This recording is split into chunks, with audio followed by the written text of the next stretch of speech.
Hello, ladies and gentlemen, Azuka here. Hopefully my sound is working. Turns out that I actually had duplicate input. My webcam mic was apparently bugging it out. Anyway, I'm bringing to you another video for Conqueror's Blade, published by Paris Interactive and my games developed by Booming Tech. This is another update log for April 18th, and again, um, nothing particularly interesting, but there are a couple of things that are, oh, well, there are some things that are interesting. Nothing to do with unit balance per se, but there is a couple of bug fixes that might be concerning. So let us get it underway. So of course, maintenance happens at April 18th, goes from 12:30 to 15:30 UTC plus 8, and estimated 3 hours, of course. We have compensation of 8,000 bronze coins, 300 honor, 15 unit medals, yada yada yada, same thing.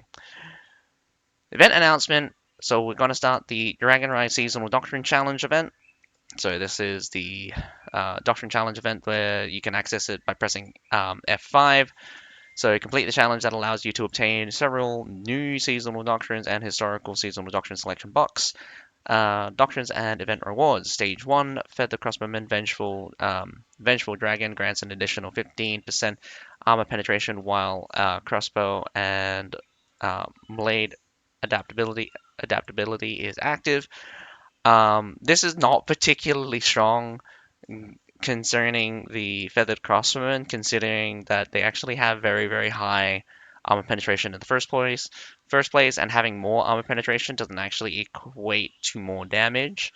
Um, but there are caveats to this as well. Feather Crossbowmen also suffer from massive DPS loss at range. So by the time they shoot stuff at their maximum range of 50, they lose approximately 50% of their effectiveness.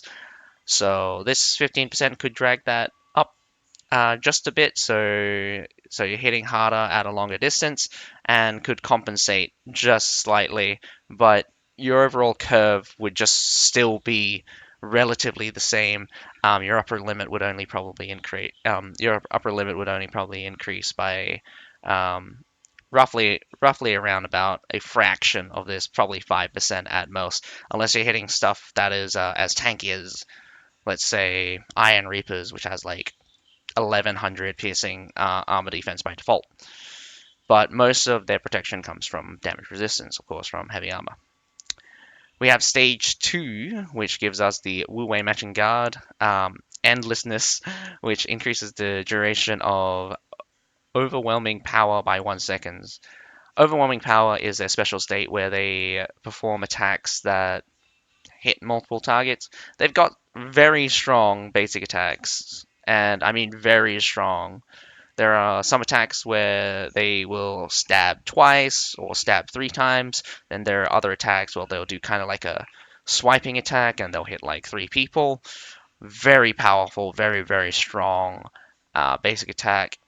Super underrated, but again, you use them for the brutal sweep, and you'll never use this doctrine at all. It is virtually worthless in the grand scheme of things. You don't simply not use brutal sweep, and they're not going to stay in basic attack mode for very long. If you time it well, you'll never have to. I mean, like, seriously, you could press the 1 ability, wait 3 seconds, press the 2 ability, wait 3 seconds, and even if you don't kill anything, you can activate 1, 2 again. Also, if you activate the number 2 ability too quickly in succession, you will screw up the number 1 ability where it doesn't get receive cooldowns on kill. That's only if you do it too fast, but regardless. The Age 3 gives you the Zhuangjia Heavy Cavalry, Usura's Minor, increases the Weapon Veteran's Flock Break value by 400. This is a crazy amount 400 block break on an attack that hits 8 people and hits so hard that it would basically half health people. Like, I'm not sure about you, but Weapon Veteran has been like dealing minimum 3,000 damage, and they swing like 4 times. They hit up to 8 people each swing, and it's just like, wow, this is like an incredible amount of damage. And increasing the block rate by 400, which is they're already really good against shields anyway. Most of the time, the attack will just like hit their backside or just finagle their way around the shield because cavalry has this thing where it phases right through. They'll never be There'll never really be a good situation where you can block the majority of the attacks. I mean, it's just how the cavalry works. It's not This is pretty much a very strong doctrine. At the same time, it's actually completely worthless. So it's really funny.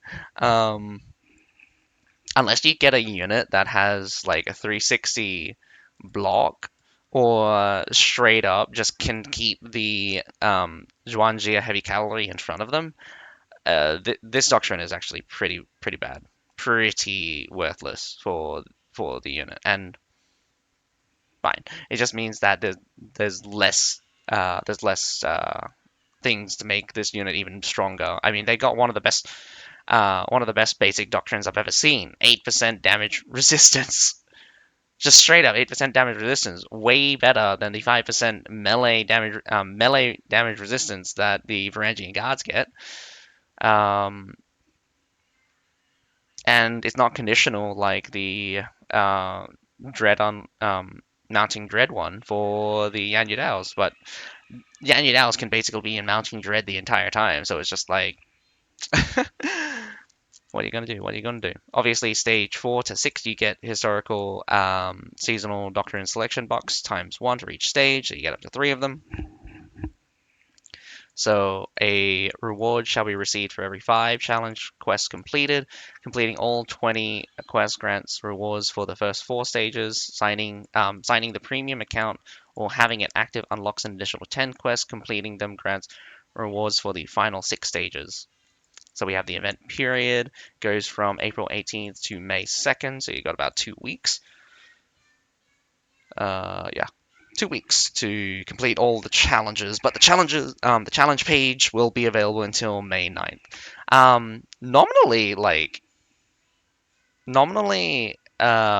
Sorry, not nominally, the challenge page just stays there until the end of the season.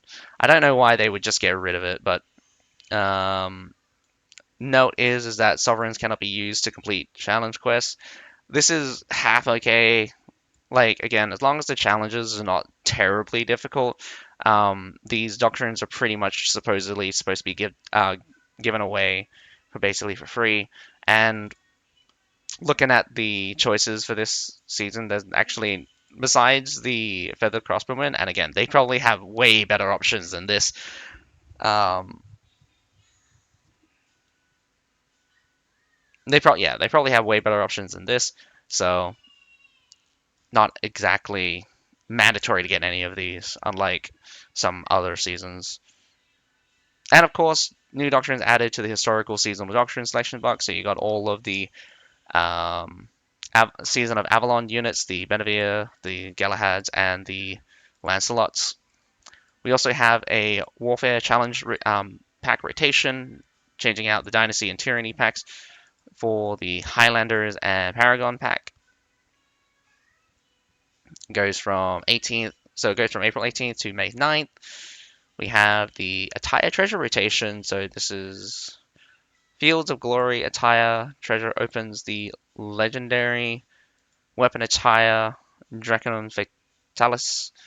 That's the pike. I'm pretty sure this is the pike. Forget what theme this was for. I don't think it was lightning. It was like, I mean, man, I can barely remember the like special effects for some of these things. Um, it was like maybe it was Dragon Lightning. It was like Dragon Lightning, kind of like less fancy than the just the recent Azura Dragon, Jewel Blade one. But yeah, if you like legendary Pike skin, again, up to you. So it makes a limited time return. They'll probably keep rotating out the legendary weapon attire in and out on a regular basis. So it goes from April 18th to April 30th. So it's actually going to end very shortly. So you only got about exactly 2 weeks. Or no, less than 2 weeks, slightly less than 2 weeks. That's really weird that it goes from April 30th, which, oh man, that's really annoying because it's just like, because it has such an odd date, it kind of makes me feel like they actually have a legendary weapon attire ready to be released at this time, which just seems odd because that means they're going to have like a mini update. So we have store product adjustments, X costumes, open color customization gift pack. Not particularly sure what this means. I'm not really well versed in their store, so I'm not even sure what this exactly does. I know there's like hair colors, certain dyes you can buy, but that's about it. So if this is actual costume colors, this will be interesting, but I'm not sure why they don't make a bigger announcement of this. Is this a new feature, or is this a feature that's always been there and I just never noticed? So adjustment and optimization. So optimization of the legendary attire Spring Jade. Again, I like the look out of it. I don't particularly think that the special effects were necessary, but to each their own. Some people might like it, some people might hate it. I do think the tattoos should have been a little bit more vibrant. They're so muted, especially at this longer distance. The green could have definitely been way more vibrant. And I don't know about you, but like they could have softened up the black, or maybe this is just a bad image. I think I think I think how it looked in the splash in the art versus how it looks in game is very similar, but it just became very dim and dark in game while the thing was very vibrant and colorful on the art. Maybe just a lighting effect kind of thing. I'm not sure what it was before, but yeah, apparently the chess piece component is going to have that flash when the hero starts sprinting. Um, that's not going to be abusable at all. I mean, imagine just like someone just sprint, stop as quickly as they possibly can. I do kind of like the constant effect while running, kind of like the wind is brushing past you. It makes it look like you're going faster. I think this flash effect is unnecessary. The flash effect is definitely unnecessary. If they were going to have something as big as this, they should slow it down and not have it be a flash, and instead have it kind of grow, kind of like just at like these butterflies and things. Just have it just increase the longer they've been running. So we actually have some unit adjustments. Again, it's hard to gauge what's actually going to happen, but there are some things that might be concerning or just might be irrelevant entirely. So it fixes an issue some nodes in the Ironcap Scout training did not match the icon. So I'm guessing this is supposed to be reference um, to the veterancy node, but I'm not entirely sure. It just it just fixes the icons of the nodes, maybe, for the veterancy. I I don't think that's really much of a concern, considering each of like the icons for the nodes are really not important and they can be misleading. So maybe that's just been a thing since a lot of the veterancy nodes are constantly being reworked before the release, and they already have like templates for these things.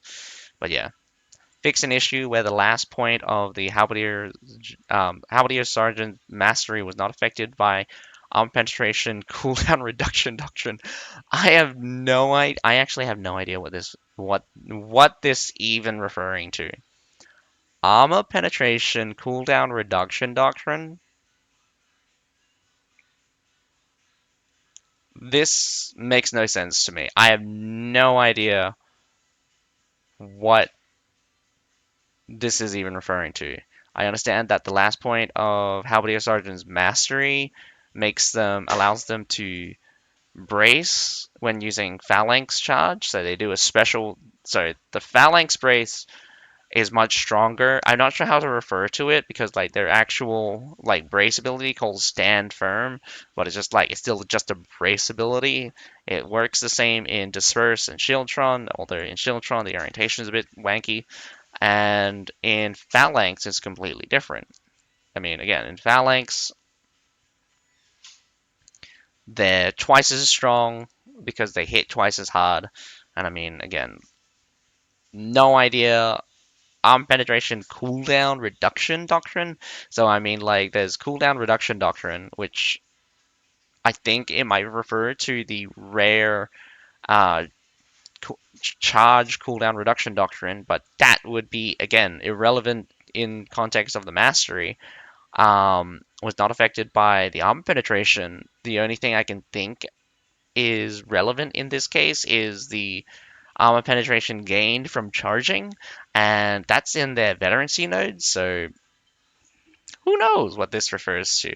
Will this have a wider effect? Probably not on the lower end. This will probably be more. I mean, if it is armor penetration, it will probably be more effective against things that are heavily armored, but they do such major damage that a little bit extra armor penetration is not going to just skyrocket them out of control. If anything, it will be like it's like 8% after charging. The actual effect will probably only increase their damage by anywhere between like 2 to 4%. Might sound huge, but there's lots of things that will basically triple or maybe quadruple people's damage. I mean, double shot is a doctrine that literally doubles the damage of crossbow units, and without it, they're pretty much worthless. But with it, they only barely competitive. They're barely competent. Me and Alan just did a couple of like fire rate testing, and the the new crossbow unit is like bottom of the barrel still. It's like if Demez Arbalist didn't exist, it's like fourth from the bottom. It's like fourth from the bottom. There's like three things weaker than it, and it's just pretty sad because it also just shows that like in general they have like half the DPS in comparison to like other ranged units. It is way tankier though, so I'll give you that. Still easy to two shot though. I try to make them as tanky as possible, so I try to avoid getting like two shotted. Still feels horrible when my unit gets completely obliterated though. Fix the issue where the Imperial Archers might gain the sniper ability after interacting with a supply point without unlocking constellations. This is probably masteries. This has kind of been a running. This has kind of been like a running issue where like units would randomly have different skill sets when interacting with the um, supply point, and it's really weird because it's just like interacting with the supply point actively is a special formation, and it's kind of a weird thing because it does. Okay, so like Halberdier Sergeant has this issue where they enter Shieldtron and it swaps around the ability buttons. They've now fixed that, I think, and I think the Shield Maidens could get the stand firm. I think it's called something else maybe, but it basically is like the 1 second invulnerability CC immunity doctrine for spearmen when they interacted with the supply point. So it's just like strange. Also, there was like the issue with claymores being able to as activate their number three ability while on a supply point, and like it was like two separate for freedom abilities, and it's just like you would activate for freedom on the supply point, throw them at thing, and then you would just activate it again. Though it kind of worked out very weirdly because you still got the debuff, so even if you got the debuff and the buff at the same time, it kind of canceled each other out. That was just very weird. The Varangian Guard's abnormal attack animation was fixed when they activated Unbreakable while in formation. Not particularly sure what this refers to. Um, Unbreakable while in formation, so they have their special shield formation, which again makes them not really attack much. Like, I don't know. I don't think this. I'm not sure if this is like important, but it just doesn't seem very important. Fix the orientation error of Pavis Crossbowman's Doctrine 2 when performing rapid fire in formation. Um, no idea what this is referring to. It could be referring to the Crossbowman Doctrine 2, which is the official which is the official name for like the double shot doctrine. I have no I can't remember. I think the crossbow doctrine 1 is like 50 piercing damage and 200 piercing penetration. Performing rapid fire in formation. In formation could either mean disperse formation or or shield wall. Sorry, orientation issue. Uh, this could be in reference to their shields. That was the only reason why orientation would be important, is because Pavis has a shield on their back, and when they reload, they point their shields towards where they're facing. So, again, this could be a good fix for those that like Pavis Crossbowman. Pavis Crossbowman requires to hit at least 3 targets in order to be even competent. And that's not even including the fact that they need to be within 30 meters. uh, Oh my God, this is such a big change that I'm so glad that they finally done it. It's just so much cancer that they even like Divine Crow should have never been added to the game. Just straight up, Divine Crow should have never been added to the game. It should have been something like the Great Bombard, where it's just a funny and cool thing, and it's just like, oh, but it's only here in this particular spot, kind of like the Quinn Ruin Super Scorpio. I like Scoops like fireball catapult thingy. I'm not sure what to call it, but it's just like, yeah, the Divine Crow is just blatantly OP. It's like I can't think of any other artillery that is more busted than the Divine Crow. I'd rather get hit by 2 different war rockets than get hit by a single Divine Crow. Like, legitimately, Divine Crows are just unfun and just a nightmare to deal with. I mean, you don't even deal with it, you just suffer the pain. You just suffer, like, artillery in general is just suffer the pain. That's all you can really do. So in matchmaking siege maps, all preset Divine Crow artillery will be replaced with other artillery such as cannon, arrow launcher, ballistas, etc. Thank goodness. My, it is just excellent that they finally realized that Divine Crow should have never been added. They should just reduce the fact that it exists. No one likes getting hit by it every time it's out on the field. It dictates the battlefield. It's way worse than a purple cannon, way worse than a siege ballista, way worse than a war rocket. Like even war rockets really struggle to get kind of like the true impact. Watches are fun, blockable. The epic grape shot, my man, getting hit by that is painful. Put it on a slight elevation, you're slaughtering fools. We got adjustment for the Allenberg siege map, which is like the two wall thing.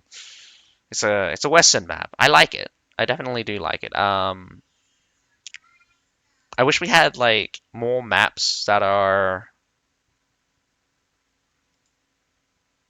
uh I think I think like kind of like wall orientated maps are really good because like even if you can't use the entirety of the wall, the existence of the wall gives the defenders so much more thematic. But it's like it's really powerful for the defenders. Like every time the attackers get funneled, it's just really really bad for the attackers, and that's kind of like the thing for the defenders. Like funneling the attackers into only a single path is their advantage. It is an inherent advantage that it will never like go away. It will always just be a thing. Um, that being said, I do think that like it could be fun to have like an Allenburn esque map, but you get a broken wall, kind of similar to the Bandit Camp, where there's like a section of the wall that's broken. Adjusted the position of flags at point A and B. Not sure how they're going to do A. B is again is very weird. It's on the wall. B is on the wall. A is just behind the gate. Adjusted the position of supply points and added supply point area at point C, which is very strange considering that there is a supply point like just in front of C anyway, and I don't know, like there's the adding a third supply point adjusted the position of supply points. So it's just supply points in general.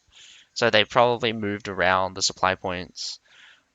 Maybe they removed. Oh, man, you're gonna have three supply points in the inner wall, which is going to be which I think they're going to move the supply points in a more exposed area.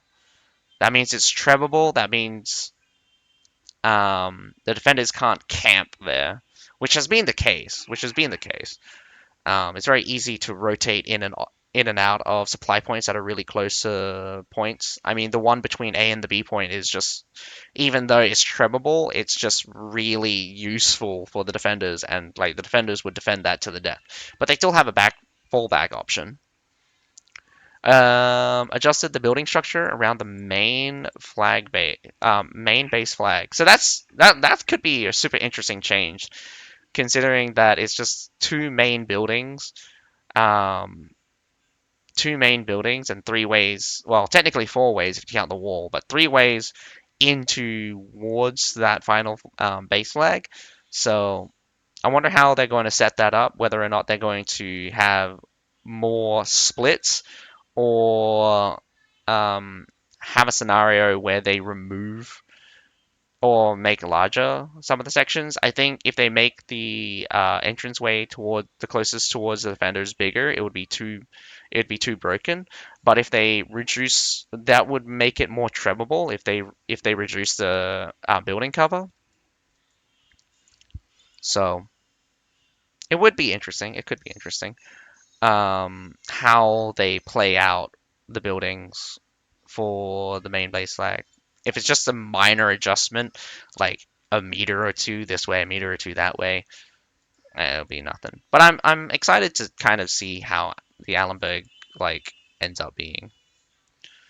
So we have new player adjustments. So this adjusted some experiences during the new player stages, optimized some UI guides during the new player process. Units obtained during the new player period were optimized and replaced. The Pike Militia has replaced the Iron Cap Archers.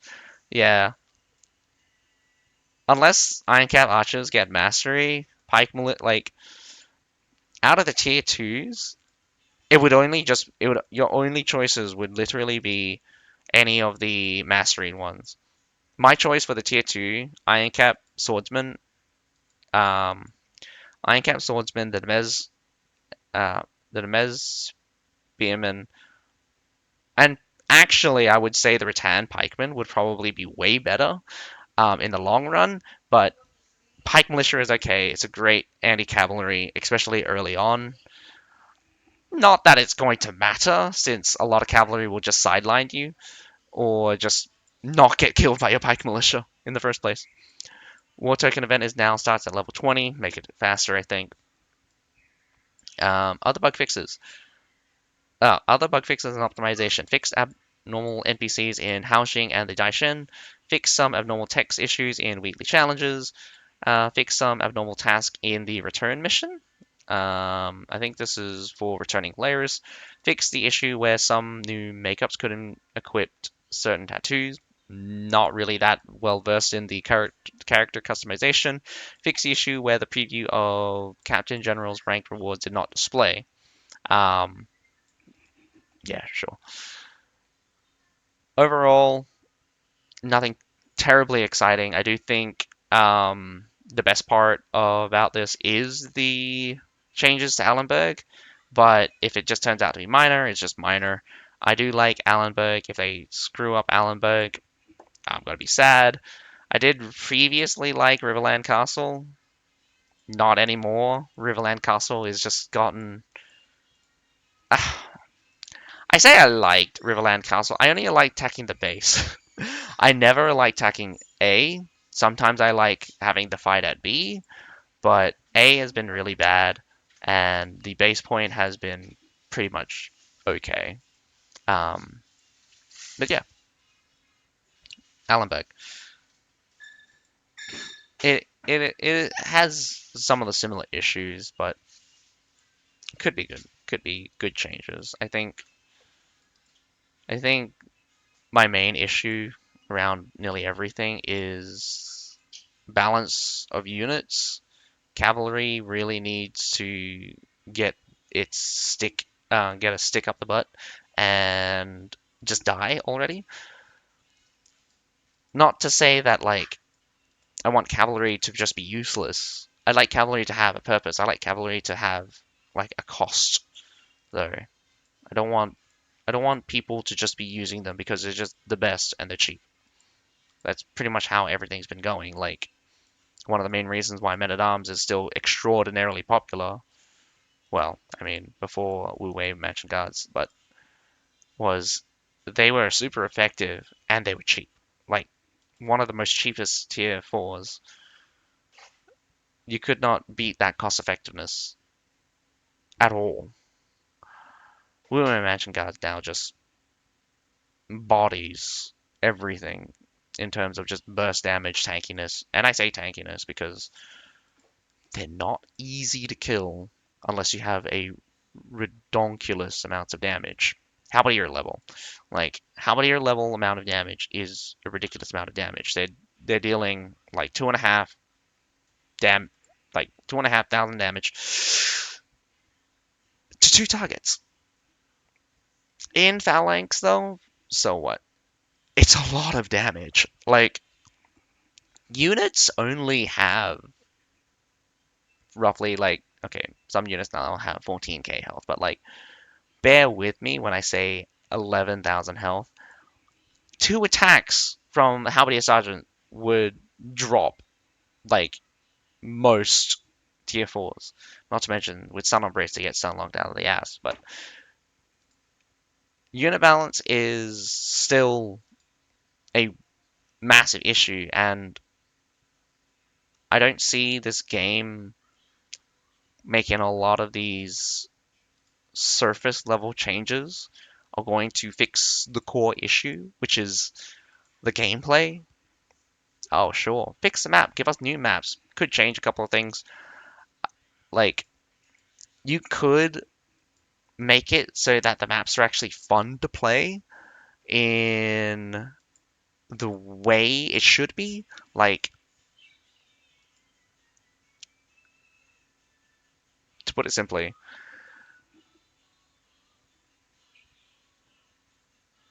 there is a way to have maps be designed around how players play with the current balance. But maps are kind of, it doesn't work like that for all maps. Like a lot of maps where rotation is strong, it's almost impossible for attackers to push in properly without just completely bodying the defenders. And if the defenders even hold out even slightly, them their ability to rotate into the fight is just too devastating. But I mean, again, that's the back and forth kind of thing. The speed of units is really important. The length of battle is really important. So all of these things are really important to consider. I'm not sure how they're going to fix all of this. I'm not sure if they can, but I definitely do think that I want battles to be slower. I want battles to take time. Um, Even if rotation is going to be still a thing, I don't want to just get completely wiped by a unit in seconds, only for them to go back, grab a new unit, and do it all over again. There are plenty of times where I think people also preserve units when they should just keep pushing, but what do I know? What do I know? Enough rambling. I'm just talking about unit balance again, and it is quite sad that another week we don't see any major changes or I mean, we have the PTR with the recent mastery for the Iron Cat Bow Riders and the Heavy Prefetch Cavalry. My 2 cents on that is going to be worthless. Um, the Iron Cat Bow Riders will not break through and punch up, so they're not going to be more effective, except in like, okay, so they're going to be more effective, but what I mean is that they're, it's not to a point where you would bring them over other things. Like, even at 90 leadership costs, they could be okay, but you have no staying power, you only have harassing, and the harassment is not actually that strong in consideration, considering everything will just obliterate you. Damage over time doesn't really matter when battles are ended within like less than 10 seconds. Any ranged unit is fundamentally um, is fundamentally limited by their DPS. How fast they can start dealing that damage also matters. So a fast ranged unit dealing DPS immediately all the time, being untouched, is kind of the ideal for ranged units or for um, cavalry, ranged cavalry. You want to be harassing the enemy at all times, but you don't want to be pushed off to the point where they can easily just run you down, or whatever damage you're dealing just doesn't have an effect. Again, I'm just rambling. Last note: heavy prefecture cavalry could be strong if you can kill a bunch of units first. Otherwise, it's just not going to be very strong. They need to be base wise. They need to be stronger. Um, but if they do get the 100% increase in damage, they're monsters. They'll basically one shot regular units with a charge. They'll one shot regular units with a breakthrough. Like legitimately, they can be strong once that last veterancy node goes off. They're strong. The setup requirement is it's too heavy though. You need to actually kill stuff. And in order to, and again, like, you need to kill stuff evenly. Some of the units will get killed, some of the units won't. you'll end up with a lopsided unit where some of the units will just be going ape shit and the other ones are just still doing their regular damage. I mean, in the test, the charge would start off at like 6,000 damage, and by the time they kill like 5 units, it shoots up to 10,000 damage. I was seeing like 10,000, 11,000 damage just coming out. Their breakthroughs were hitting for like um, their breakthroughs were hitting for like uh, 6 or 7 when their base is like 3.5 to 4,000. I really wish that they could figure out what is the ultimate what is the ultimate um, vision for the battlefield, because I honestly really really hate whatever this battlefield is currently. It's mostly with cavalry. That's just a thing.